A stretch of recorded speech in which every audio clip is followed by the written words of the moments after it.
낭만주의라는 말 한두 번 안 들어보지는 우리 않았습니다.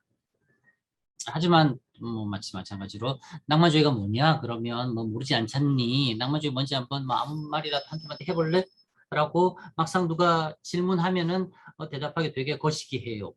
뭐라고 대답해야 돼? 좀 질문도 밑도 끝도 없고, 낭만주의가 좀 그거 하냐, 여기서부터 어떻게 대답하냐라고서는 얼마든지 그렇게 생각이 될 수 있습니다. 일단은 무슨 주의다, 어떠한 흐름이다라고 하는 것을 계속 강조하는 것은 약간 두 가지 작용이 있을 수 있어요. 첫 번째는 많은 것을 말로 설명하는 것보다 낭만주의에서는 이라고 말하면은 맞아, 그런 시기, 그런 뭔가 일정한 흐름, 어떠한 분위기라고 하는 것이 있었지라고 아주 편안하게 서로가 이해할 수 있는 반면, 또 다른 한편으로는 많은 것들을 낭만주의라고 하는 것으로만 생각하게끔 만들어 버립니다. 사실은 낭만주의라고 하는 것이 규정하기가 당연히 매우 쉽지 않고 아주 포괄적인 개념임에도 불구하고, 그냥 편안하게 낭만주의라고 말했을 때는 마치 모든 것을 다 낭만주의라고 하는 그쪽으로만 이렇게 밀어붙여 가지고서는 그렇게 생각하게끔 좀 생각을 이렇게 틀을 지어버리는 그런, 이제 좋게 생각하자고 하면은 소통의 용이성, 편의성을 높여주지만은, 또 나쁘게 생각하자고 하면은 아주 그냥 좁은 틀에 묶어버리기도 하는 그런 경우이기도 합니다만, 일단은 당대의 흐름을 먼저 설명함에 있어서 이렇게 먼저 요 바깥 개념을 조금 이해를 하고, 그 다음에는 너무 낭만주의다라고 하는 이런 것에 얽매이지 않는 선에서 조금 좀 더 자유롭게 이야기할 수 있도록 그렇게 하도록 하겠습니다. 일단 첫 번째, 많은 부분이 그러하지만은 사실 적지 않은 경우는 언제나 이야기하자고 하면은 작용 반작용의 법칙을 따르듯이 그렇게 전개되고 펼쳐지고, 또 그렇게 이루어지기도 하고 종식되기도 하고 그렇습니다. 무슨 말을 하고 싶은 건가? 낭만주의라고 하는 것, 어느 순간 언제부터 약간 주된 흐름처럼 불쑥 우리에게 다가오기는 했었지만은, 그러나 그렇게 우리에게 어느 순간 불쑥 다가온 것처럼 여겨지는 낭만주의라고 하는 것이 정말 말 그대로 어느 날부터, 그때부터 자 오늘부터는 낭만주의라고 하는 것으로 하자라고 해가지고서는 누가 한두 명 그렇게 이야기했다고 해서는 그러자 낭만주의 이제부터 우리 그렇게 해볼까? 라고 해서 전개되었던 것은 당연히 아니라고요. 뭔가 그 어떠한 전대 내지는 당대에 보여주었었던 흐름이라고 하는 것에 대해 어떠한 식으로든 반발하든, 흐름에 대한 뭔가 새로운 경향을 찾으려고 했었던 의식적이든 무의식적이든 그러한 노력들이 서서히 시간 지나면서 여러 사람들에 의해서 비슷하게 공유되던 생각들, 그것이 조금씩 뭉쳐져서는 형성되어서 주류에 등장하면은, 그때 이제 조금 둔감한 사람들은 보기 시작하면서 옛날엔 안 그랬던 것 같은데 이제부터서는 완전히 저렇게 하기 시작하네? 그럼 이제부터서는 낭만주의인가? 라고서는 여겨질 정도로 그렇다는 거예요. 정리하자고 하면은 불쑥 지금부터는 낭만주의다 라고 해가지고서는 그냥 아주 일사불란하게 전체적으로 어느 순간 갑자기 생겨나는 것은, 그건 당연히 아니라고 그렇게 생각할 수도 없겠거니와, 또 실제에서 그렇지도 않습니다. 그럼 당연히 생각하지 않을 수 없는 부분은 어떤 게 있었기 때문에 낭만주의적이라고 할 수 있을 뭔가 이전에 대한 일종의 반작용, 내지는 이전에 대한 조금 대안의 모색, 아니면 이전과는 완전히 또 다른 어떠한 흐름, 어찌될지 모르겠지만 그 앞에 뭐가 있었길래 결국은 앞부분에 대한 반작용처럼 낭만주의라고 하는 것이 등장했었단 말인가 라고 하는 것은 생각해 보지는 않을 수 없을 것 같아요. 그러면 당연히 이제 많은 부분에 있어서 낭만주의의 반대처럼 처음에 가정하듯이 하고 생각해 보면은, 그 앞에는 이랬었는데 거기에 대한 반발이든 거기에 대한 적극적인 반대든 그걸 뛰어넘으려고 하건, 아니면 그게 싫어서 아예 엉뚱한 곳에 노선을 새로 설정하든, 무언가 조금은 결을 달리하는 흐름으로서 생겨난 것이 낭만주의, 그렇게 추측 예상하면서 생각해 볼 수 있을 거라고요. 실제로 그러합니다. 앞에서부터 쭉 살펴보자고 하면은, 우리 표트르 데제라고 하는 사람으로 우리 이제 전공들에게도 조금 더 익숙하게 알려져 있는 뭔가 그 시기 1700년대라고 하는 18세기 러시아는 많은 것들, 소유롭적인 것들을 받아들여 가지고서는 제국 국가의 기틀을 확립하는 데 있어서 하드웨어로 삼으려고 했었습니다. 그래서는 남들의 것을 많이들 가져와서는 자기의 것으로서 맞게끔 맞추려고 노력하기도 하고, 일단 가져온 남의 것을 이게 뭔가라고 하는 것을 뜯어보고 훑어보고 알아가고 배워가려고서 많이들 노력하면서, 정리해서 하면은 자기를 남에게 맞추려고 했어요. 18세기에는. 우리 러시아인들도 서유럽인들처럼 옷 입자. 우리 러시아인들도 서유럽처럼 이제 귀족들은 무릎까지 오는 짧은 반바지, 그 밑으로는 스타킹 신고 서유럽식으로 복식 갖추고 서유럽처럼 기다란 러시아인들의 턱수염은 잘라내고 깔끔하게 면도해버리고 콧수염만 이제 일종의 남성성의 상징으로서 기르고, 그 다음에 머리에는 가발 쓰고 서유럽 궁전 귀족처럼 그렇게 서유럽식 의복 입고 서유럽식처럼 테이블 매너, 서유럽식 사교술처럼 궁정에서 행하고, 서유럽처럼 이제 집도 석조주택 짓고, 서유럽처럼 신문 발행하고, 서유럽처럼 국가 행정 단위도 재편하고, 서유럽처럼 군대도 양성하고 등등등. 많은 부분을 이른바 가져온 남의 것을 열심히 학습하면서 그걸 열심히 따라가려고 했었던 시기가 표트르 대제 이후 한 100년가량 18세기라고 하는, 이른바 러시아가 어떤 식으로든 중세시대와는 좀 다른 모습을 찾아내려고 노력했었던 그 시기였었습니다. 그걸 우리 흔히들 18세기 근대화, 서구화 개혁의 시기 그렇게 이해를 합니다. 이야기하고. 그렇게 받아들이던 하드웨어와 함께 받아들였던 소프트웨어로서 이제 당연히 생각하지 않을 수 없는 것이 소유럽적인 사고방식, 소유럽적인 표현 방식이었던 것이었습니다. 그래서는 소유럽적인 사고, 소유럽적인 표현으로서 소유럽의 가장 대표적인 언어를 할 수 있을 프랑스어들 열심히 학습하고, 그 다음에 또 기술, 그다음 공학의 언어로서는 독일어, 라틴어 같은 것들을 배우려고 하고, 그래서 일단 언어를 매개로 해서 서유럽의 문화들, 문명들을 받아들이려고 노력하면서, 그렇게 받아들여진 또 다른 한 부분이 무언가 어떠한 것을 드러내고 표현함에 있어서 서유럽적 방식으로서 동일한 이제 요 형태로서 표현하고 발산하려고 했었던 것. 그러한 상황이었던 것 같습니다. 그래서 그때 등장하고 이제 널리 퍼져나갔던 것이 18세기 소유럽, 18세기 러시아에서의 일종의 소유럽식으로 받아들여서는 문학 작품이든 예술 작품이든 음악 분야든 미술 분야든 사상 분야든 어떠한 식 많은 영역에 있어서는 서유럽식으로서 이제 사고하면서 서유럽식으로 뭔가 개성적으로 창조적으로 표현하려고 했었던 그러한 상황들. 그렇게 서유럽을 따라가려고 하고 있던 상황에서 이제 서유럽에서 또 바뀌기 시작합니다.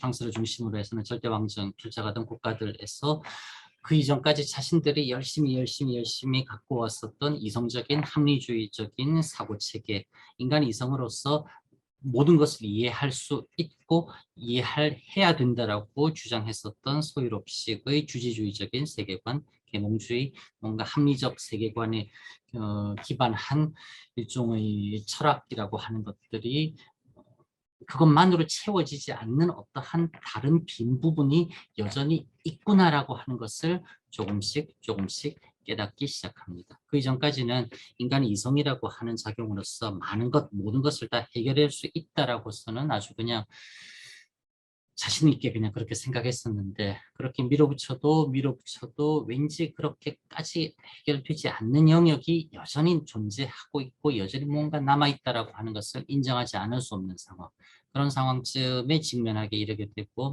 이제 직면하고 봉착하게 되자 그들에게서도 다른 흐름이라고 하는 것이 생겨납니다. 열심히 그렇게 해왔는데 주지자의적인 이제 세계관으로서 여전히 그렇게 해결되지 않는 부분, 남겨지는 부분들이 있고, 그 남겨지지 이제 해결되지 않는 부분들이라고 하는 것은 그걸 채워 넣을 수 있는 것은 결국 어떠한 식의 인간의 감정, 정서작용, 자연과의 교감, 합일 속에서 느끼는 무언가 또 다른 비자연, 그러나 역시 자연 속에 속해 있는 나라고 하는 것들, 뭔가 이러한 감정적인 부분, 정서적인 부분에서 갈증을 채우면서 많이들 이제 느끼게 됩니다. 그러면서 국제적으로서는 1770년대, 1780년대쯤부터 독일을 중심으로 해서는 여지껏 우리가 이른바 고전고대 그리스 로마 시대 때의 example, 아주 그냥 고전적인 전범으로부터 열심히 해왔었지만은, 그러나 그것만으로서는 해결되지 않는 뭔가 조금 채워지지 않는 어떠한 다른 빈자리가 있다라고 하는 것을 이제 더 이상 외면하지 말자. 차라리 정직하게 직시하자. 그리고 그 빈자리를 받아들이고 표현함에 있어서는 인간의 감정, 정서라고 하는 것, 이걸로서 결국은 극복해야 되지 않겠는가라고 하는 생각들을 하기 시작하는 사람들이 조금씩 생겨나고, 그렇게 생겨나고 뭉친 사람들이 과감하면서도 뭐 결기 있게 자신들의 그런 면들을 드러내기 시작합니다. 그걸 이제 어느 정도 좀 확실하게 이야기할 수 있는 부분들이 바로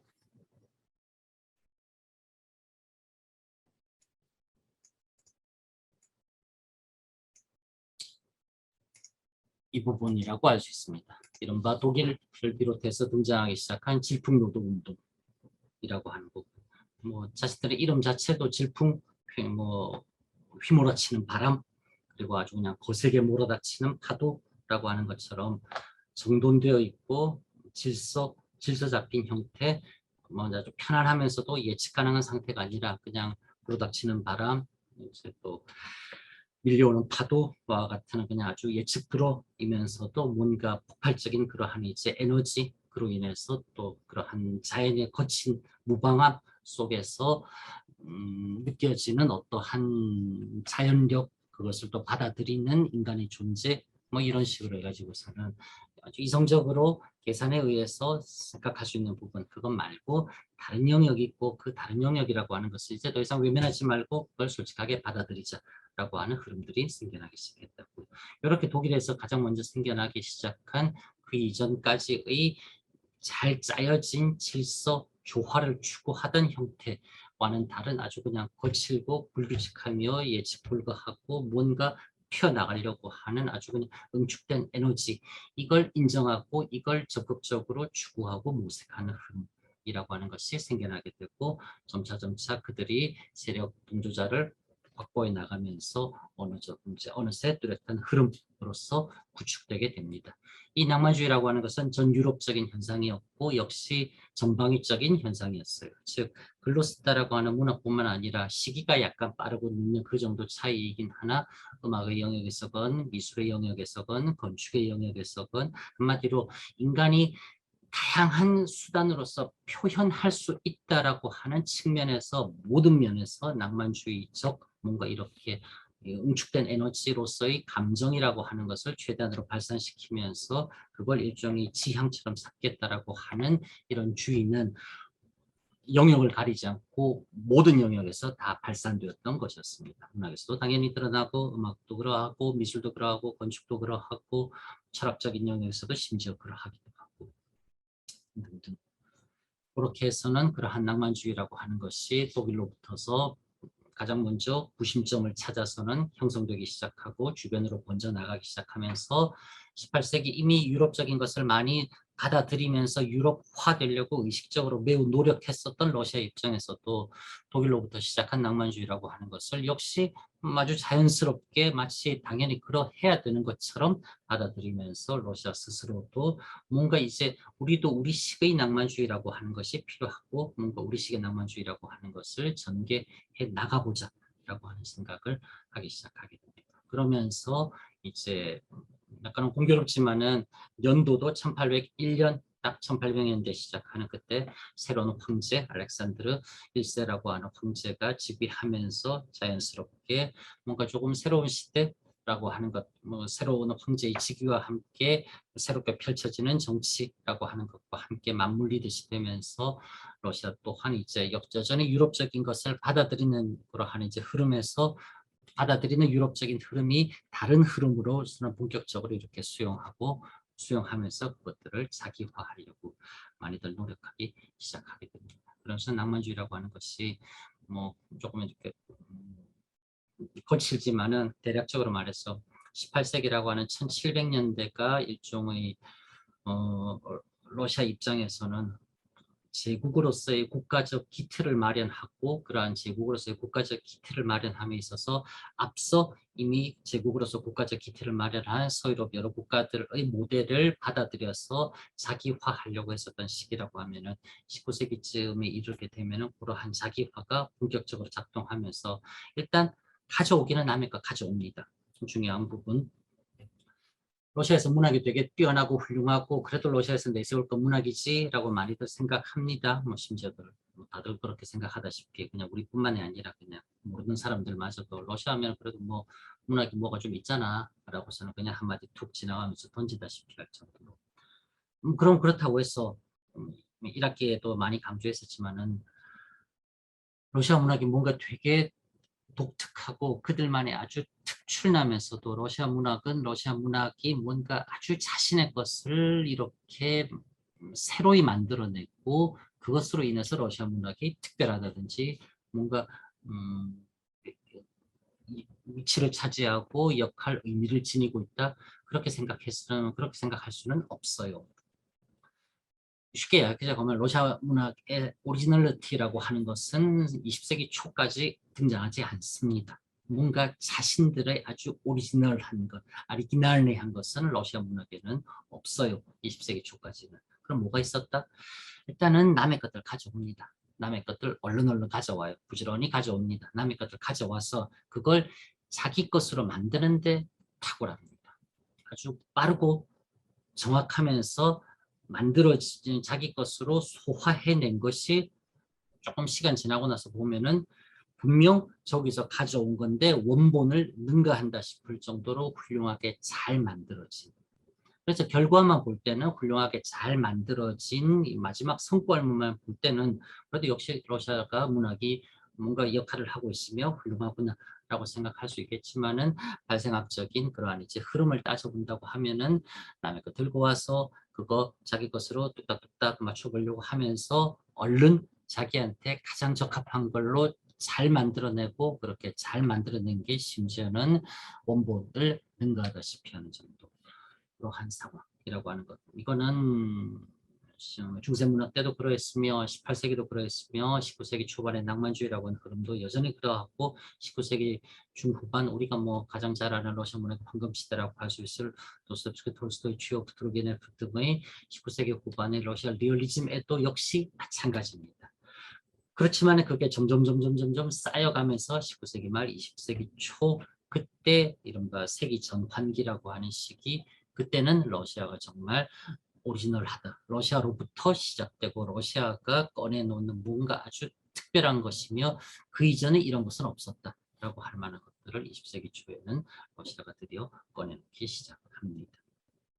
어쨌든 이야기에서는 독일의 낭만주의, 즉 유럽적인 문화, 가장 넓은 의미에서 유럽적 문화의 한 흐름의 19세기 초 낭만주의, 러시아에서의 낭만주의 시작이라고 하는 것 또한 함께 이 괴를 같이 하고 있다라고 하는 것, 이거 생각하는 것은 좀 필요하답니다. 우리는 잘 모르지만은 이제 다음 시간쯤에 등장하겠지만은 푸시킨이라고 하는 인물에 대해서 러시아 사람들, 러시아 문학에서는 그 푸시킨으로부터 시작하고 러시아 문학은 결국은 푸시킨으로 끝난다라고 할 정도로 푸시킨의 위치는 압도적이고 절대적입니다. 그 푸시킨이 이제 러시아 낭만주의라고 하는 19세기 앞부분에 활동했었던 사람인데 러시아에서 러시아 사람들은 푸시킨이라고 하는 사람을 자기 문학의 이른바 뭐 시조처럼 그렇게 아주 열렬하게 숭앙하다 보니 낭만주의라고 하는 것은 즉 푸시킨의 작품, 푸시킨이 활동했었던 그 시대는 푸시킨이 모든 걸 마치 처음부터 혼자 다 만들어낸 것처럼 그렇게 여겨질 수 있고 그게 아니라 남의 거 가져가서 푸시킨도 나 카피하고 있다 지금 나 표절하고 있는 중이다 나 베껴 쓰고 있는 중이다라고 하는 거 본인이 숨기지 않아요. 남의 거 가져와서 가져온 남의 것을 이건 어디까지가 남의 것이고 우리한테 맞추려면 어떻게 해야 될까라고 하는 이 생각을 열심히 하고 아주 잘해서 결과도 훌륭하게 만들어낸 그 상황이 19세기 러시아 문학의 전체적인 흐름이라고 할 수 있습니다. 네, 잊지 마시옵소서. 낭만주의. 낭만주의 로맨티시즘이라고 하는 것, 여기에 각주 8번 나와 있는 것, 요거 나중에 한번 살펴보세요. 낭만주의라고 하는 말은 로맨틱하다, 로만스럽다라고 하는 그런 말이고, 이거는 중세시대 때 이제 서구 라틴 기독교 사회에서 라틴어로서 모든 것을 이제 기록하고 공식적인 그런 이제 문학이라든지 공식 영역에서 라틴어로서 언어 생활, 기록 생활 이루어지던 것에 반해서 로마를 중심으로 한 이른바 세속적 라틴어 또는 세속적 이탈리아어의 혼합체, 그걸로서 쓰던 것을 라틴 이른바 로마스럽다라고 해서는 로만, 로맨틱이라고 말하기 시작했고, 그렇게 공식 영역의 기록 언어였었던 라틴어가 아닌 세속의 기록 언어였었던 세속적인 지방어로서 로마 지역에서 쓰던 이제 라틴어, 이탈리아어 혼합체로 된 것으로 쓴 것들은 아주 흥미로운, 자극적이고 외설적이고 폭력적이거나 아주 감각적인 그러한 내용들, 즉 공식 영역에서 쓸 수 없는 조금이나 이제 비껴져 나가 있는 것들을 쓰던 것이었습니다. 그래서 그게 그냥 아주 신기롭고 재미있고 뭔가 사람들의 아주 그냥 흥미를 끌 수 있고 그렇다는 의미에서 낭만주의라고 하는 것이 이제 그 이전까지의 뭐 신고전주의에서 아주 그냥 짜여진 뭔가 이렇게 해야 된다라고 하는 규칙에서 벗어나려고 했었던, 그리고 그 규칙 바깥에 있던 어떠한 식의 글쓰기 흐름이라고 해서는 먼저 옛날의 로마스러운 저런 것들이네라고 하기 시작하면서 로맨틱이라고 말하면서 그게 로맨티시즘, 낭만주의라고 하는 이제 개념으로서는 규정이 되었습니다.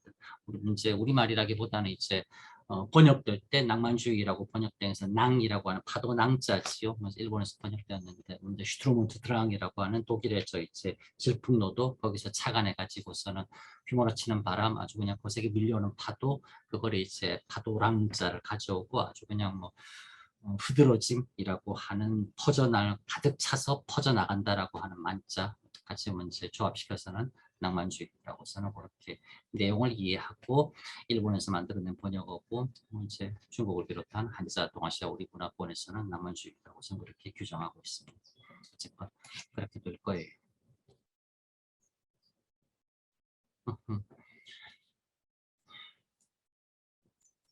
쭉 이야기한 것들 이제 여기 한글 파일에 이렇게 저렇게 이제 다 문장형으로서 잘 정리되어 있으니 나중에 이제 수업 끝나고 나서 천천히 다시 한번 살펴볼 때 보면은 수업 시간에서 뭐 선생님이 했던 말이 결국 이 말이겠구나라고 하는 것은 그렇게 연결이 될 겁니다. 그래요. 그렇게 하고 그 다음에 한 30분 나 혼자 떠들었으면 좀 지루하겠지요. 그래서는 몇몇 학생들에게 1학기 했던 것처럼 여전히 그래도 또 한 번 더 물어는 보겠사옵나이다. 이제 낭만주의라고 하는 이제 낭만주의 일종의 전사, 서유럽에서 뭐 낭만주의라고 하는 게 어떻게 생겨났고 그렇게 서유럽에서 생겨난 낭만주의라고 하는 흐름이 러시아로 흘러들어오면서 러시아도 낭만주의적인 어떠한 분위기가 형성이 되어 나갔고 그 이후로 잘 퍼져나갔다라고 이제 뭐 앞부분까지 이제 도입처럼 설명을 했어요. 그렇게 하고 그러면 낭만주의라고 했을 때뭐 어차피 우리 다 제각각으로 이해합니다. 나는 낭만주의 이거 같은데 뭐 설명 일단 그렇게 많이 안 한다 하더라도 나는 저거 같은데 등등등 각각 어떻게 이해하는지 한번 조금씩 이제 들어보면서 내가 생각하는 거나 제가 느끼는 거나 그닥 다르지 않구나 이런 걸 우리는 대략 낭만 또는 뭐 낭만주의라고서는 그렇게 언급하나 보다라고 하는 것을 이제 서로서로 조금 이제 공유하듯이 해보면은 여러분 스스로도 뭐 알게 될 겁니다. 상황구나. 네, 교수님. 그리고 대학 들어와서 오랜 시간을 학교를 다녔지요. 네, 그렇다고 볼 수 있습니다. 그리고 뭐 적지 않은 경험들도 있었고,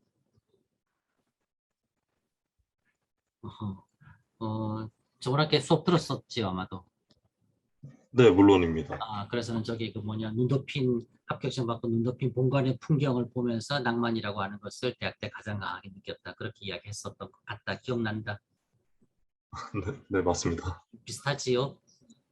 네. 그래요. 알아서 지난 학기에 수업 안 들었고 이제 낭만이라고 하는 것을 아직 이야기 안 한 사람들에게 그럼 물어보겠습니다. 또다시 다 물어보는 건 좀 너무 그러니까. 진현주 형.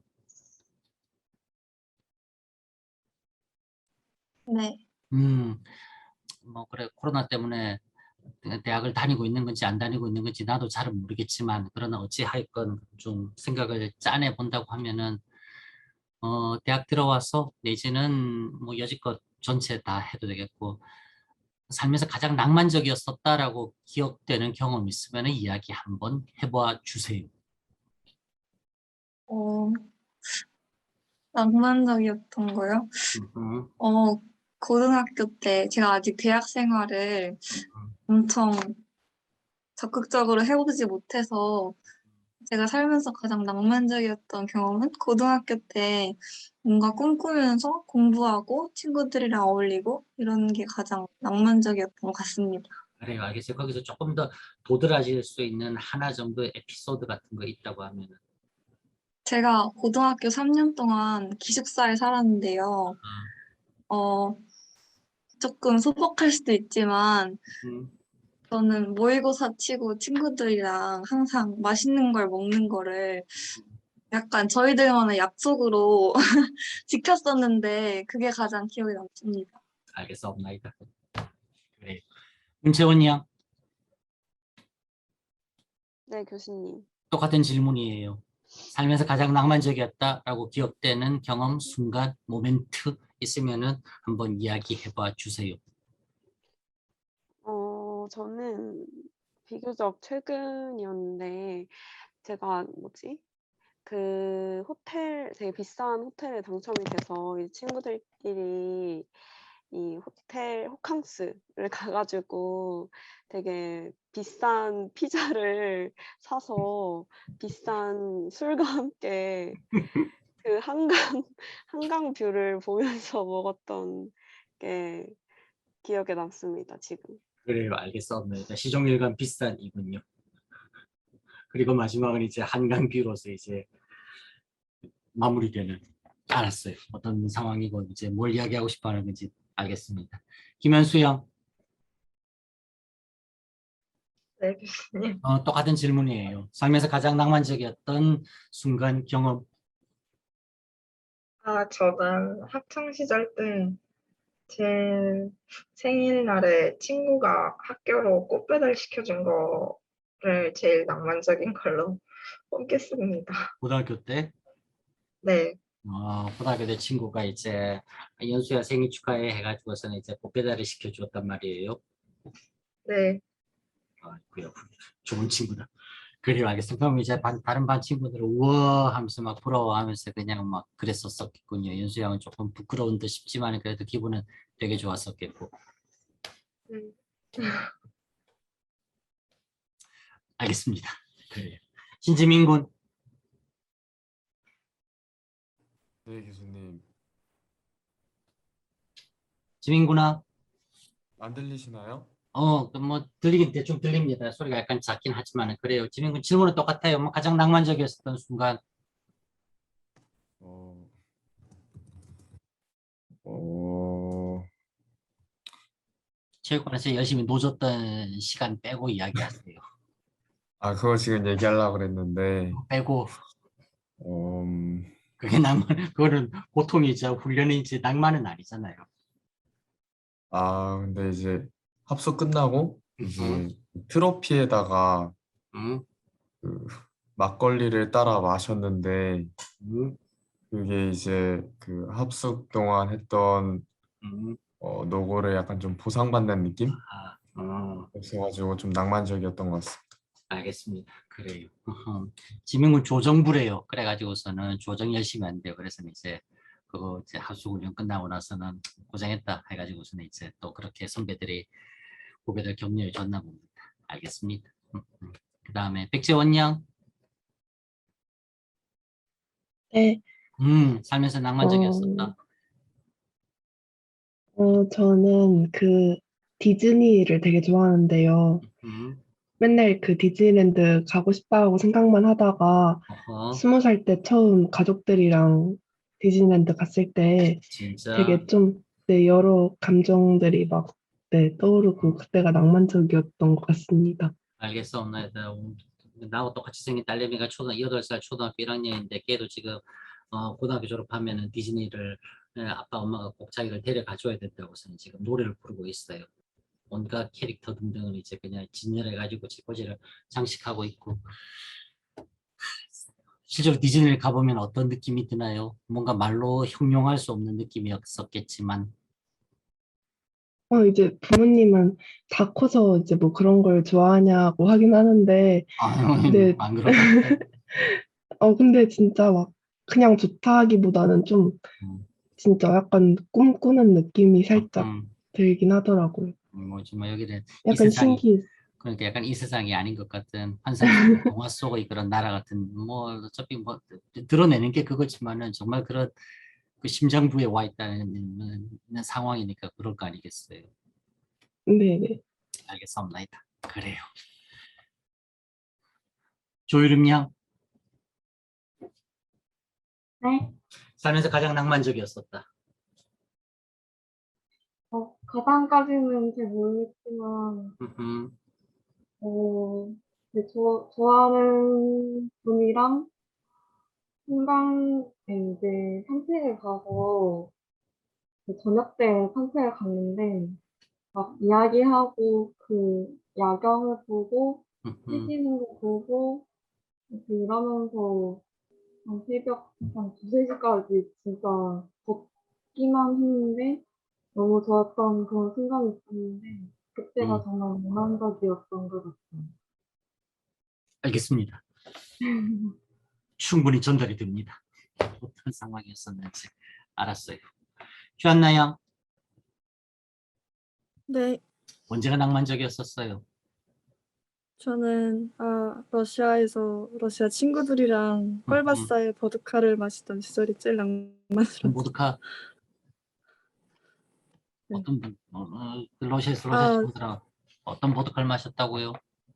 스탄다르트라고. 스탠다르트. 그래, 알겠어요. 네, 아주 그냥 좋은 보드카입니다. 그냥 네, 뭐 알았어요. 안주는 뭐 드셨사옵나이까? 네, 그 꿀바사라고. 글바스하고 같이. 그래, 네, 알았어요. 맞습니다. 제대로 드셨구려. 정소영양아, 네, 그냥 뭐 대학은 들어왔는데 그냥 뭐 예전에 그냥 모니터로 선생님들만 얼굴만 보고 뭐 동기들 만난 적도 없는 것 같고 그러긴 하긴 하겠지만 그래도 소영양 낭만적이었었다. 저는 고등학교 3년 동안 방학 때까지도 기숙사, 약간 산골 중에 있는 기숙사에 살았었는데, 음, 그때 그 고등학교 2학년에서 3학년 넘어가는 쯤에 겨울방학에 음, 그 좀 뭐라 해야지? 구름다리 이런 데 걸어가다 보면 되게 세상이 엄청 하얗거든요. 나무도 있는데 막 뭐 눈이 공기도 왔었어요. 마시고.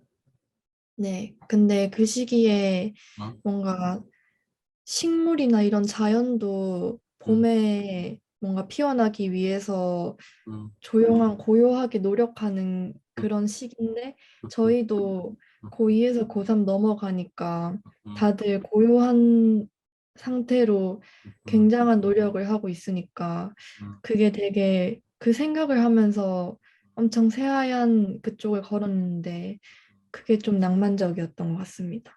그래 훌륭하고 그래 그냥 자연에다가 자신의 상황을 이제 잘 이입시키면서는 또 그렇게 아주 그냥 유비관계 잘 풀어내네. 좋았어요. 알겠사옵나이다. 세빈 양, 네, 여지껏 지내고 보니 그래도 이 정도는 낭만적이었다라고 말할 수 있을 것 같다. 낭만적. 저는 여행을 하면서 좀 낭만을 많이 느끼는 편인 것 같은데, 음, 음, 최근은 아니지만, 교환학생 끝나고 유럽 여행할 때, 음, 에펠탑, 새벽에 되면 에펠탑에 하얀색 불이 막 들어오는 시간이 있는데, 음, 새벽까지 에펠탑 앞에서 맥주를 마시다가 그거를 보고 돌아가는 음. 게 낭만적이었던 것 같습니다. 알겠사옵나이다. 그래요. 낭만적이군요. 다음에 백선재군. 네, 그래요. 쌤, 저는 이 정도는 낭만적이라고 저는 생각합니다. 스스로에게. 저는 요즘 한 달 전부터 친구들하고 영화 만들고 있는 게 있는데, 영화를 직접 그게, 만드는군요. 그게 시작하게 된 계기가 좀 그냥 친구들이랑 밥 먹다가 날씨가 너무 좋아서 그냥 날씨 좋네 해서 영화 하나 만들까 해서 시작한 게 지금까지 만들고 있는데, 골치가 많이 아픕니다 지금. 그래요. 영화를 만들고 날씨가 그러니까 너무 좋아서 그냥 영화를 만들기 시작을 했는데 어쨌든 만들고 있는 중인데 골치는 조금은 아픈 편이다. 그래요. 훌륭합니다. 무엇에 관한 영화인가요? 짧게 시놉시스 한 두세 줄 정도로. 이제 둘이 갔던 여행을 이제 둘이 같이 갈 수 없게 된 상황이 된 여자친구가 이제 다시 같은 장소로 1년 뒤에 여행을 떠나는 그런 내용입니다. 단편입니다. 그렇구나. 그래요. 알겠습니다. 기대됩니다. 잘 만들어 보시옵소서. 최정우 군. 네. 그래요. 낭만적이었었다, 나는. 저는 그 블라디보스토크 여행 갔을 때 언제 갔었어요? 그 코로나 터지기 딱 직전에 2월에 갔었는데 아하. 그때 이제 새벽에 잠이 안 와서 그냥 숙소에서 등대까지 걸어갔습니다. 한 2시간 정도. 근데 거기서 이제 해가 막 뜨는데 바다가 얼어 있는 거예요. 그래서 그 바다를 이제 바다를 걷다가 이제 그 러시아 할아버지랑 러시아 할아버지랑 친해져가지고 같이 그 해 뜨는 거 구경했던 게 제일 낭만적이었어요. 그래, 러시아 할아버지 회 떠가지고 저를 좀 먹어보라 좀 주시던가요? 말이 하나도 안 통해서 그냥 서로 몸짓으로 이렇게 대화했습니다. 네. 알겠습니다. 그래요.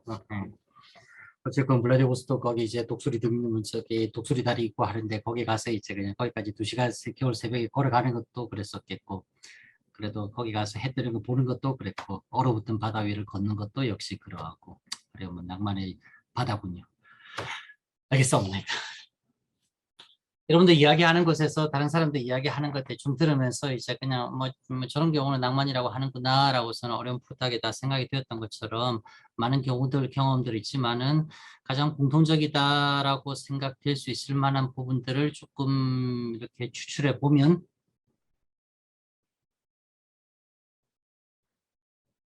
기본적으로 낭만은 아주 순간적이고 찰나적이고 그래서 특별히 더 기억되는 것, 일상이 아니잖아요. 늘 우리가 호텔에 가서 있거나 늘 여행만을 다니고 있거나 아무리 내가 여행을 좋아한다라도 여행과 일상은 어차피 달라요. 그렇지요. 그러니까 한마디로 지금 이렇게 수업 듣는 것과 같은 평소의 상황, 평소의 모습 해야 되는 일은 아니에요. 안 해도 되는 일. 심지어는 약간은 평소에는 금기시 되다시피 되는 일. 얼어붙은 바다 위를 걷는다. 해뜨기를 기다리면서 에펠탑 주변에서 술을 마시면서 그 순간을 기다리고 있다. 등등등. 겨울에 기숙사인데 안전사고 등등의 위험이 있을 수 있다라고 선생님들은 잔소리할 수 있는데 그럼에도 불구하고 굳이 나와서 산속에 이름은 기숙사지만 사실은 수용소나 다름없는 기숙사에서 나와가지고서는 구름다리 위를 걸어가면서 구름다리 아래에 있는 곳을 본다 등등은 평소에는 하라라고 권장되는 일은 하지 말라라고 하거나 금지되거나 아니면 최소한 아주 드물게 아주 그냥 뭐라고 할까나 우연찮게 순간적으로 벌어지는 일을 이 낭만이라고 할 수 있을 겁니다. 그리고 그러한 낭만이라고 하는 것은 또한 이제 바로 앞에 말했었던 이거는 이제 여느 평범한 일상이 아니다라고 생각한다고 하면은 낭만이라고 하는 것은 가장 기본적으로 일탈이라고 할 수 있어요. 일탈. 지금 여기 이곳에서 벗어나고 떨어지고 뭔가 지금 여기서 빠져나오려고 하는 게 어쩌면 낭만이라고 여러분들 몇몇 학생들 이야기했던 거, 그 다음에 또 이야기하지 않은 학생들은 다른 학기 이제 지난 학기에 이야기했었지만은 비슷하게 조금씩 뭐 정도의 차이는 있겠지만은 기본적으로 낭만이라고 하는 것은 어디까지나 이거는 일탈이 조금은 가치 개입적인 요소다. 뭐 판단이라고 한다면 이탈을 기본적으로 낭만은 깔고 있다라고 이야기할 수 있어요. 뭔가 좀 벗어나려고 하는 것, 지금 여기서는 살짝 다른 곳으로 가려고 하는 것, 내지는 지금 여기서는 거부하는 것, 아니면 내가 원래 가려고 했던 것, 내가 원래 마음속에 꿈꾸고 내게는 뭔가 다른 곳은 다른 곳이 있었던 것, 그래서는 그곳을 지향하는 것, 이게 기본적으로 낭만이라고 우리가 생각하는 가장 기본적인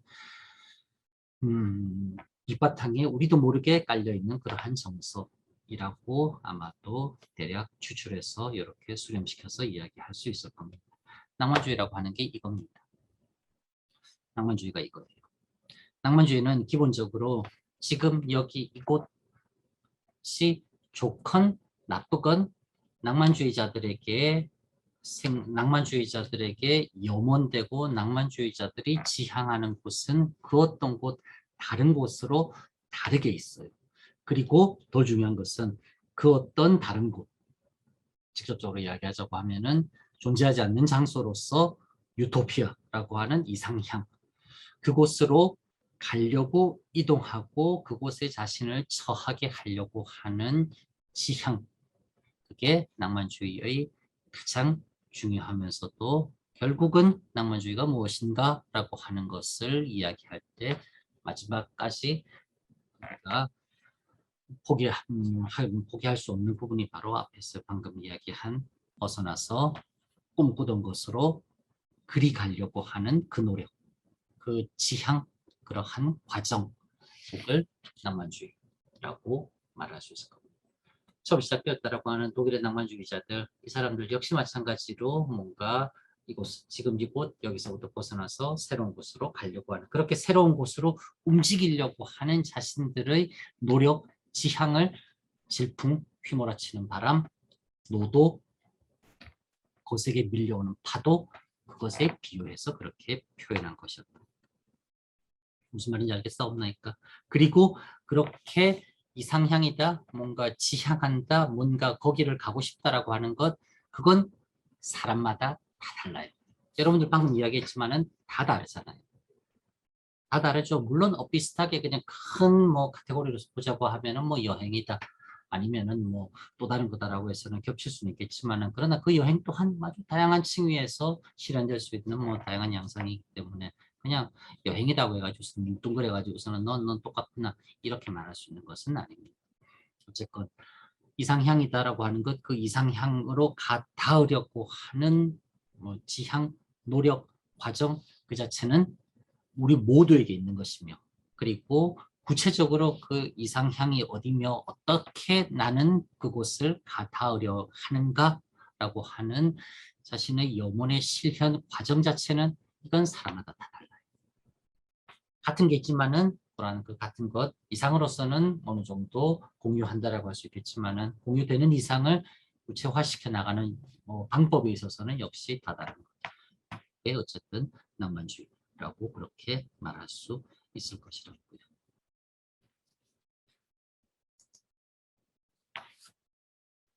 그러면서 그러한 이상향으로 닿으려고 하는 나의 상태, 나의 감정, 나의 마음, 그걸 이상향에 아직 가닿지 못한 상황, 이상향에 도착하는 순간 그곳은 자기가 지금 처하게 되는 것이니 그건 또 이제 더 이상 꿈꾸는 장소가 아닌 게 되는 거죠. 그 다음 이제는 그것과는 또 다른 장소로서 이제 더 나아가고 움직이려고 하다 보면은 당연히 이상향은 새롭게 설정되고 새로운 이상향으로서 또 움직이고자 하는 욕구는 또 생겨나게 될 것입니다. 어쨌건 그렇게 이상향으로 움직이겠다라고 하는 그러한 나의 과정, 이제 그 나의 노력, 나의 지향은 이거는 마치 단발맛적으로 나도 모르는 순간 어느 순간 불쑥불쑥 터져 나오는 그러한 외침, 나의 마음, 나의 그런 어떠한 심리 상태, 감정, 정서라고 하는 것으로서 마치 노래 부르듯이 읊조리듯이 뭔가 그렇게 아주 그냥 간절하게 염원하는 그러한 마음처럼 그렇게 입에서 그래서 불쑥불쑥 쏟아져서 나오게 된다. 그래서 낭만주의 때는 또한 시라고 하는 것이 어느 정도 주류적인 글쓰기의 형식으로서 자리 잡을 수 있습니다. 그리고 또한 많은 경우에 있어서 낭만주의라고 하는 것은 무엇보다도 사랑이라고 하는 연인과의 감정이라고 하는 것과 아주 직결되어 있기도 합니다. 일상적이지 않잖아요. 사랑이라고 하는 감정은 아주 그냥 순간적으로 찾아오고, 사랑이라고 하는 감정이 인간에게 있어서 사랑이라고 하는 그 감정은 어떻게 생각하자고 하면은 가장 신비로우면서도 가장 고귀하고 또한 모든 것을 희생하고서라도 기꺼이 감내하겠다라고 생각될 수도 있을 정도로 사랑이라고 하는 것은 어쩌면은 느낄 수 없는 인간에게서 허용되고 있는 가장 고귀한 그 무엇인지도 모릅니다. 낭만주의자들 역시 진즉에 바로 이 사랑이라고 하는 감정, 이것을 아주 소중하게 여기고 기꺼이 여기면서 그러한 사랑을 이루려는 그러한 과정 자체, 그 노력, 그걸 또한 시로서 많이들 표현하고 있으니 낭만주의에서는 또한 무엇보다도 사랑의 심정을 드러내고 있는 연가라고 할 수 있을 형식들이 또 많이들 존재한다고요. 그러다 보고 이러한 사랑이라고 하는 뭔가 내 마음속에서 일어나는 정서 감정이라고 하는 것은 시라고 하는 글로서 그렇게 드러날 수 있지만은 동시에 그것은 또한 한편으로서는 가사가 되어서 음악과 결합하면은 그때는 또한 노래가 됩니다. 이끌는 사랑의 심정, 이별 후의 슬픈 마음, 절망의 상태, 뭔가 내게 강렬한 그런 희망을 불러일으키는 어떠한 나의 내적인 동기부여, 이런 것들은 또한 한편으로서는 글로 나올 수 있는 것이고, 그 글이라고 하는 것은 아주 종종 멜로디라고 하는 선율과 결합할 수 있으니 그렇게 선율과 결합한다고 하면 그건 또한 동시에 음악이 되는 거라고. 그래서 사랑 노래라든지 많은 경우 낭만적이라고 할 수 있을 것에서는 이른바 이러한 음악적인 요소와 강하게 결합하기도 합니다. 그리고 요거는 이제 조금 이제 낭만주의, 거기까지가 이제 낭만주의의 가장 기본적인 단계를 할 수 있겠고, 뭐라 하는 가장 기본적이라고 할 수 있을 때는 낭만주의 단계가 조금 더 이제 한 단계 더 이렇게 발전되어 나간다고 하면은, 그렇게 뭔가 나만의 이상향, 그리고 나만의 이상향을 가닿으려고 하는 나의 노력이라고 하는 것은 이거는 다 개별화된 나의 감정이고 나의 그런 지향이고 나의 노력이기도 합니다.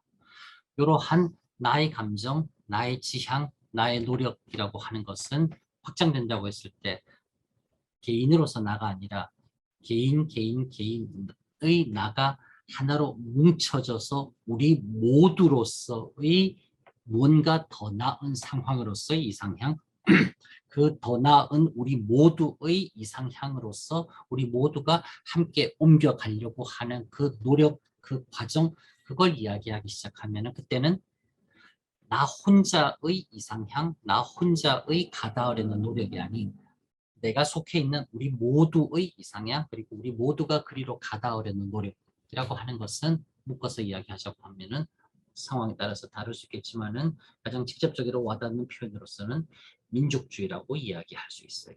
나만 그렇게 생각하는 거 아니라니까. 나하고 같은 DNA, 같은 문화적인 경험, 같은 역사적인 그러한 이제 의식을 공유하고 있는 아주 나와 가까운 동질적인 사람들, 그들이 함께 하나로 되어서는 함께 동일한 이상을 염원하고 그 동일한 이상으로 함께 옮겨가려고 하는 어떠한 집단 전체의 노력이라고 하면은 그건 민족주의가 될 수 있어요. 그 민족주의는 또한 뭐 이야기하자고 하면은 조금은 공격적으로든 조금은 방어적으로든 표현될 수는 있으나 어쨌건 그러한 낭만주의, 즉 개인의 차원에서 시작한 것은 나의 차원에서 시작했다. 이게 우리의 차원으로 확대되면은 우리의 차원에서 확대된 낭만성, 낭만주의라고 하는 것은 민족주의라고 하는 감정으로서 변이되고 전이 되고 확장되어 나갈 수 있어요. 그렇게 되는데 아주 직접적으로 영향을 미치는 것은 나와는 뚜렷하게 다른 남들과의 갈등 상황에서 나와 동일한 우리들끼리는 강하게 흡수됩니다. 서로가. 쉽게 이야기하자고 하면은 전쟁 날 때 내지는 21세기의 전쟁의 형태라 할 수 있을 국가 대항 스포츠와 같은 경기, 이제 운동 종목의 경기. 그때는 동질감을 느끼는 같은 무리들이 이제 하나로 합쳐지고 저쪽 또한 그들끼리 동질감을 누리는 무리들은 또 하나로 또 합쳐지기도 하고, 그래서는 집단과 집단이 서로 부딪히기도 하는 그런 상황이라고 할 수 있습니다. 그게 19세기까지만 하더라도 20세기 뭐 오늘날이 아닌 그냥 가장 격렬한 형태로 드러나는 것이 바로 전쟁이라고 말할 수 있어요. 러시아는 실질적으로 이 낭만주의라고 하는 것, 일단은 글로 쓰고 일종의 아주 순화된 예술의 형태로 창조적으로 표현해낸다라고 했던 그 시기, 마침 유럽 전역에서 싹트기 시작한 이러한 개인 중심, 우리 중심의 민족주의가 어느 민족이나 할 것 없이 프랑스 민족은 프랑스 민족대로, 독일 민족은 독일 민족대로, 이탈리아 민족은 이탈리아 민족대로, 또한 앵글로색슨 영국은 영국대로 그렇게 비슷한 끼리 충분히 수렴할 수 있는 공동체끼리 합쳐지면서 민족주의라고 하는 것이 생겨나고 민족주의가 점점점 발흥되고 그렇게 팽창하기 시작한 민족주의는 19세기 초에 유럽 전역에서 부딪히게 됩니다. 그렇게 부딪혔었던 가장 강력한 일종의 충돌이 1812년 러시아를 침략한 나폴레옹의 조국전쟁, 러시아에서는 그렇게 말하지요. 그겁니다. 조국전쟁을 계기로 러시아 내에서는 당시 러시아에서 약간의 양분되어 있었다 싶은 그러한 이제 요 두 층이 하나로 결합됩니다. 즉 상층은 상층대로 러시아 사회에서, 지배층은 하층은 하층대로 같은 러시아인이긴 하지만은 그러나 농민을 비롯한 뭐 절대다수의 러시아 국민들은 그냥 빈곤층에 이제 허덕이고 있는 평범한 평민 이하. 그 다음에 일부 극소수의 이제 상류 귀족층, 뭐 상류 관료층, 상류 성직자층 이렇게 거의 사회가 사실상은 상하 계층으로 나뉘었다시피 한 상황에서 외적의 침입에 맞서서 이 상하 서로 그 이전까지는 서로를 사실은 이제 남이라고 생각했었던 이 계층이 서로 일치 화합해서는 어쨌건 이제 밖에서 밀려들어오는 외적을 물리치게 됩니다. 서로 재발견했어요.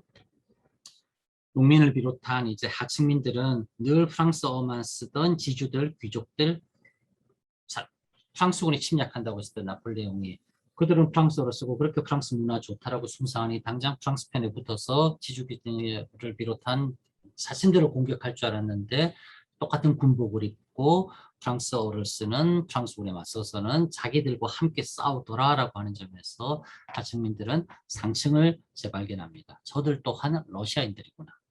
우리랑 함께 피를 나눈 러시아인이구나. 상층 또한 하층을 새로이 발견합니다. 사실상 인간의 형태를 쓴 소나 말 같은 짐승처럼만 생각해오던 노동력으로서만 보던 이제 노예나 다름없던 농민이라고 생각했었는데 막상 전쟁이 터지자 두려워하지 않고 적에 맞서서는 저렇게 용감하게 싸우다니 저들 또한 나와 같은 인간이고 러시아인이구나 라고 하는 것을 상층 또한 하층을 발견하게 됩니다.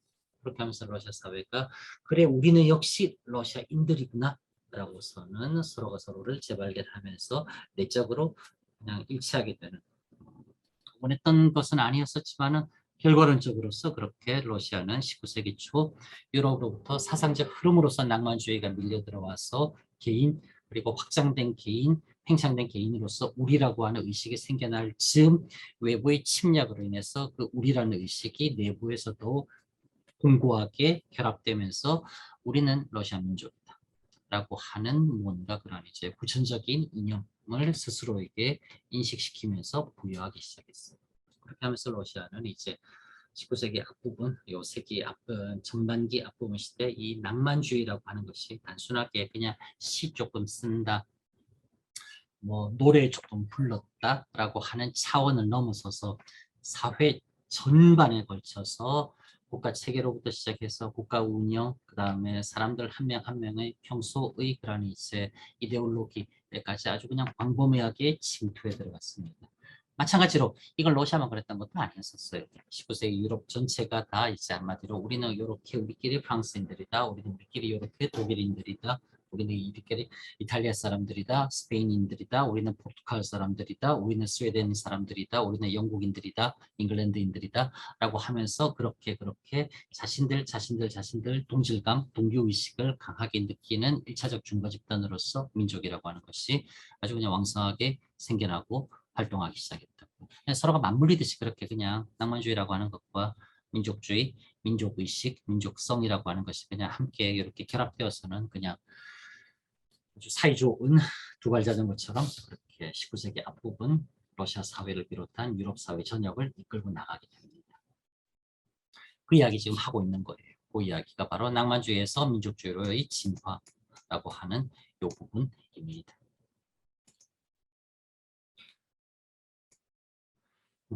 이제 이야기했었지요.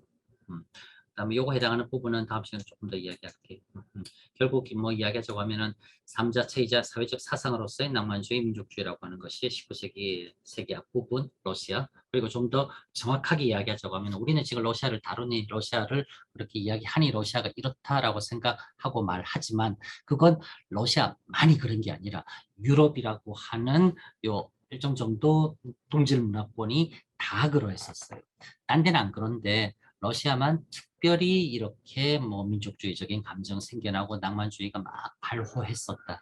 그게 아니라 유럽 전체가 휘젓고 있던 시대적인 어떠한 사상적인 그리고 어떠한 겉으로 드러내고 표현하는 뭔가 가장 기본적인 인간의 그런 이제 정서적인 욕구라고 하는 것이 거의 비슷한 시기의 차이는 다소간 있을 수 있을지 모르지만 거의 비슷한 그런 이제 모습으로서 띄고서는 함께 전개되고 펼쳐지고 있었던 그런 상황이라고 해야 맞습니다. 뭐 당연히 그러하고 이제 이런 이야기 막 계속하는 이유는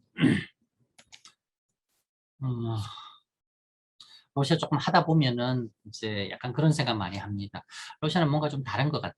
그냥 일단 나라도 너무 크잖아. 뭐 한쪽은 이쪽은 뭐 유럽이랑 똑같은데 칼리닝그라드 같으면은 거기 뭐 저기 독일 폴란드에서 뭐 배 타고도 뭐 2시간 하면 갈 정도로 되게 가까운데 또 한쪽은 저쪽 블라디보스토크까지나 펼쳐져 있잖아. 그리고 또 러시아는 옛날에 뭐 몽골인들의 침략, 그다음 또 중앙아시아 쪽에 뭐 유목민족인 타타르인들 그 사람들 지배를 뭐 200년 넘게 받았다며. 그러면서 또 러시아는 되게 뭐 동양적인 요소가 많이 뭐 개재되어 들어왔다며. 또 러시아는 보면 항상 뭐 자르라고 하는 강력한 전제군주 등장해가지고선 자기 막 하고 싶은 막 하는 것 같더라. 표들이 대체 뭐 잘한 건지 모르는 건지 못한 건지 그 사람 막 수도도 자기 마음대로 그냥 여기다 수도 만들겠다 해가지고서는 아무것도 없는 곳에다가 노예들 잡아와가지고서는 수도 도시 건설을 하라고 해가지고서는 그때 사람들이 막 수십만 명이 막 죽어 나갔잖아. 어떻게 그러냐. 무슨 옛날 이집트 파라오가 죽고 난 다음에 피라미드 쌓으라고 하는 것도 아니고 도대체 왜 그래? 하면서 러시아는 뭔가 되게 특이하다. 러시아는 뭔가 되게 퀴어하고 뭐 러시아는 뭔가 되게 유니크하다라고서는 그렇게 생각들을 많이 한다고요.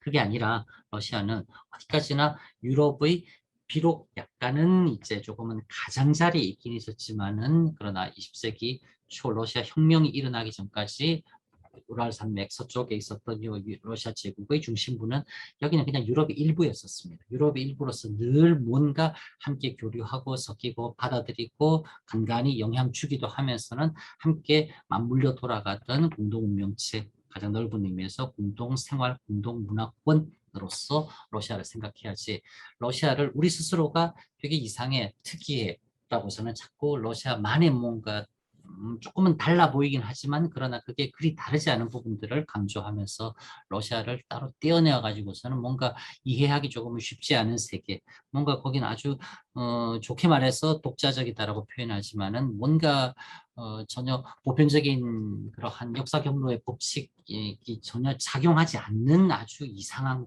곳으로서 러시아를 생각하는 것, 그건 옳지 않아요. 실제로도 그러지도 않거니와.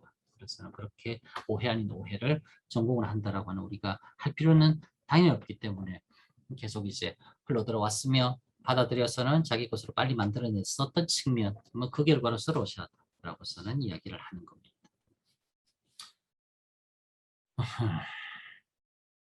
그래, 뭐 그렇게 하면서 낭만주의로부터 시작해서 러시아 문학은 일종의 사회적인 연단의 호소 혹은 비평 선언사가 되어갔다. 이거는 1825년 이후에 이제 그런 측면들이 강하게 드러납니다. 그건 다음 시간에 이야기할게요. 그렇고 그 다음에 요거는 이제 약간은 뭐 한데 한마디 좀 호기심 삼아서 들어둘 수 있을 만한 말입니다. 영국의 과학이 있고 프랑스의 미술이 있고 독일의 철학이 있고 이탈리아의 음악이 있다면 러시아는 뭐가 있다라고 말할 수 있을까요? 그 나라 가장 대표 선수, 대표 영역 하나씩 긁어온 거잖아요. 영국의 과학이 있다. 뉴턴의 만유인력의 법칙, 뭐 산업혁명을 이끈 제임스 와트의 증기기관의 발명이라든지 등등등. 그냥 영국의 과학이 있다, 프랑스에는 미술이 있다, 독일의 철학이 있고 이탈리아 음악이 있다, 러시아는 뭐가 있다고 말할 수 있겠어요? 뭐가 있다고 말할 수 있겠지요. 러시아가 왜 그렇게 문학이 있느냐? 출구가 거기밖에 없었습니다.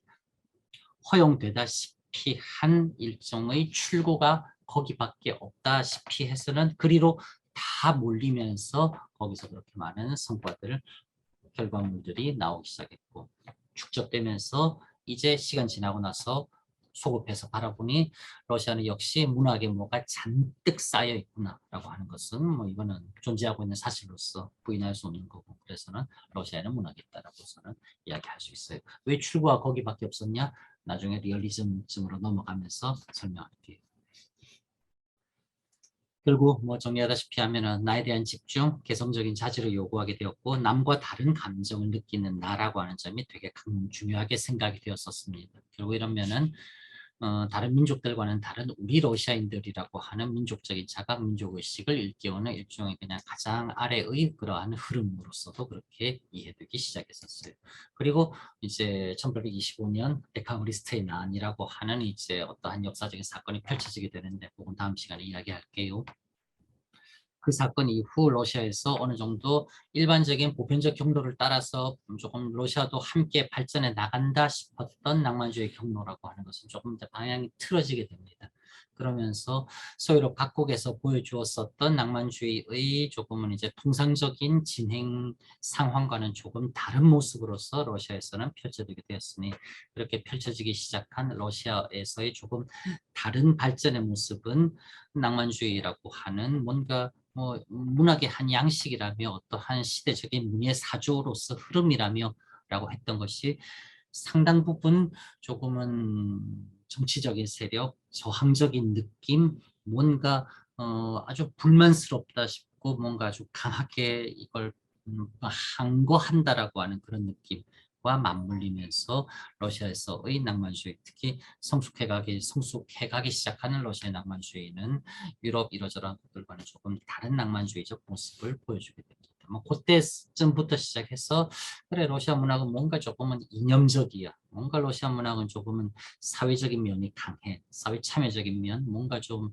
비판적인 목소리가 러시아는 문학에서 좀 평균 이상으로 읽혀지는 것 같아 라고서는 그렇게 생각할 수 있을 만한 그런 이제 부분들이 시작되게 됩니다. 그러면서 결국 러시아에서 가장 용기 있으며 목에 칼이 들어와도 내 할 말은 하겠다라고서는 이른바 탄압이라든지 정치적인 그런 이제 박해 압제에도 불구하고 거의 목숨을 걸다시피 하고 목소리를 내는 유일하다시피 한 존재로서 시인이라고 하는 사람들의 그렇게 이제 좀 모습이 형성되어 나가기 시작합니다. 그냥 우리 지금 21세기 대한민국에서 시인이라고 하면 가장 나약하면서도 가장 이 세상에 무익한 쓸모없는 존재, 있으나 마나한 사람으로서 21세기 대한민국 우리는 생각합니다만, 그러나 19세기 앞부분 러시아에서는 시인이라고 하는 이 사람들이 가장 좀 용기 있으면서도 가장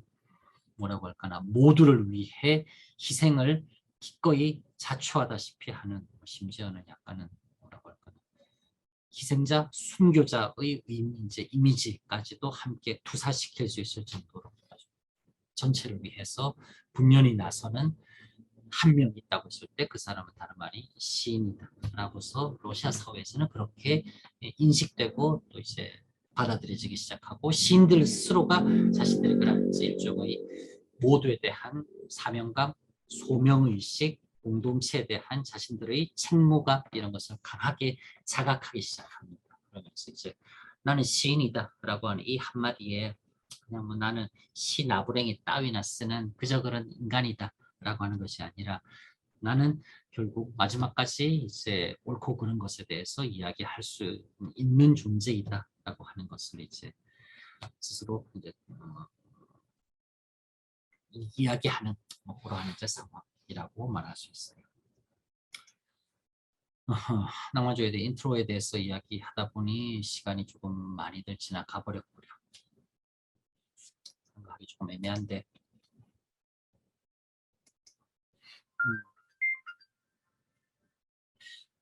유튜브 링크를 2개를 이제 강의 자료란에다가 따로 걸어 놓을 테니까 그거 수업 시간에 같이 보려고 했는데 이제 여러분들이 각각 보세요.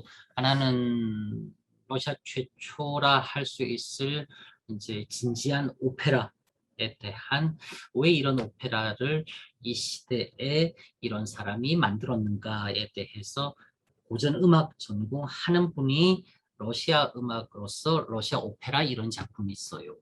거라고서 설명하는 겁니다. 즉 러시아 전공하는 우리가 말하는 게 아니라 문학 전공하는 사람이 오페라에 대해서 엉뚱하게 이야기하는 것이 아니라 클래식 음악, 고전 음악 전공하는 사람이 여러 세계 여러 음악들 중에서 19세기 앞부분 러시아에서 제대로 만들어진 최초다 싶은 오페라인데 글린카라고 하는 사람의 루슬란과 루드밀라라고 하는 작품입니다. 시기 또한 낭만주의라고 할 수 있어요. 19세기 앞부분하고 거의 비슷한 시기예요.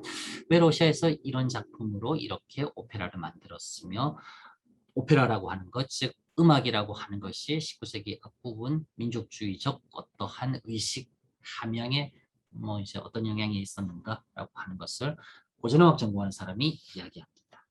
내가 이야기하는 게 아니라니까요. 그러니까 상당히 이제 교차적인 입장에서 여러분들도 이제 좀 느껴질 수 있겠죠. 그거 하나 하고 그 다음에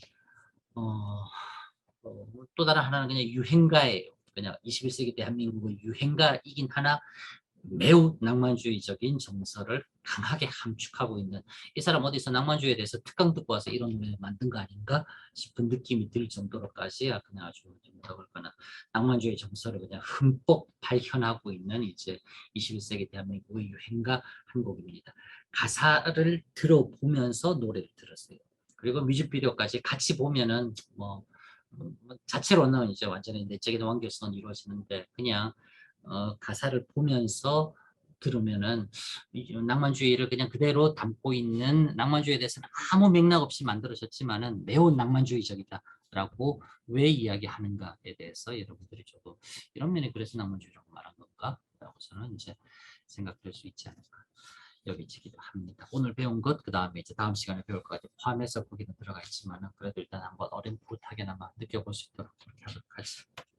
하겠습니다. 이렇게 하고 오늘은 이제 다른 것 더 하기에는 시간은 애매하니 다음 시간에는 교재 읽어보시옵소서 127페이지에서 137페이지까지 10페이지지요.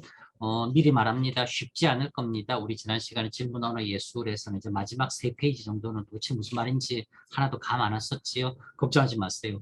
학기 말 거의 종강 마지막 시간 내지는 마지막 전 시간에 다시 돌아와서 질문 언어 예술의 거기 이제 특히 제일 마지막 예술에 있어서 이건 도대체 무슨 말이야? 라고 여러분들 되게 의아스러웠던 부분들 설명하면서 요 19세기라고 하는 전체 100년 조금 넘는 시기를 마무리할 테니까 걱정하지는 말고 그러나 127에서 137페이지까지 있는 요 교재 10페이지쯤 해당하는 부분들 쉽게 읽혀지진 않겠지만은 특히 가운데 한 2페이지, 3페이지 어쨌건 읽으면서 이게 도대체 무슨 뜻일까? 라고 하는 것을 이해하려고 한번 노력해 보시옵소서. 다음 수요일 날 이제 교재 127에서 137 하면서 일단은 문학 이제 범위 좁혀서 결국 문학에서 이야기할 낭만주의라고 하는 것에 대해서 전체적으로 스케치하면서 설명하고 그 다음에 이제 다음 진도 연결해 나가도록 하겠습니다. 자, 저번 낭만 그래 오늘 수업 여기까지 하도록 하겠습니다. 고생 많았습니다.